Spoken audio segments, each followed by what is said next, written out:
तालिबान अब बदल चुके हैं, बहुत सुलझे हुए हैं। ये बंदूक से फैसला करने वाले तालिबान नहीं, शेख रशीद कहते हैं अफगान अवाम जो भी फैसला करेंगे कबूल होगा। तालिबान से मुज़ाकरात पाकिस्तान समेत सबके हक में हैं। आज़ाद कश्मीर इलेक्शन पर बोले 25 जुलाई को इमरान खान कश्मीर में हुकूमत बनाने जा रहे हैं। बिलावल और मरियम को शिकस्त का खौफ है, इसलिए धांधली का शोर कर रहे हैं।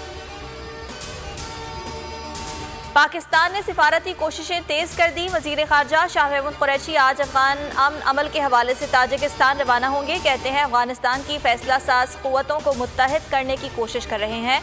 अफगानिस्तान के हालात बिगड़े तो पाकिस्तान, ताजिकिस्तान, उज़्बेकिस्तान और ईरान भी मुतासिर होंगे। अपनी सरजमीन किसी के खिलाफ इस्तेमाल नहीं होने देंगे। पाकिस्तान अफगान अमन अमल का सहूलतकार है, जामिन नहीं। खाना जंगी हुई तो असरात पाकिस्तान पर आ सकते हैं।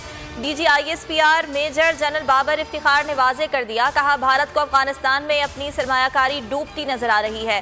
खित्ते की क़ुव्वतें अफगानिस्तान में मामलात संभालने की सलाहियत रखती हैं। अमेरिका का जिम्मेदाराना इनखला चाहते हैं।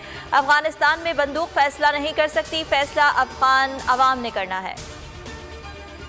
बिलावल भुट्टो एक हफ्ते के दौरे पर अमेरिका रवाना। वज़ीर आला सिंध मुराद अली शाह को ज्वाइन करेंगे। अहम शख्सियात से मुलाकातों के अलावा एक कॉन्फ्रेंस में भी शिरकत करेंगे। वफाकी वज़ीर दाखिला शेख रशीद कहते हैं बिलावल अमेरिका के जितने चक्कर लगा लें इमरान खान 5 साल पूरे करेंगे।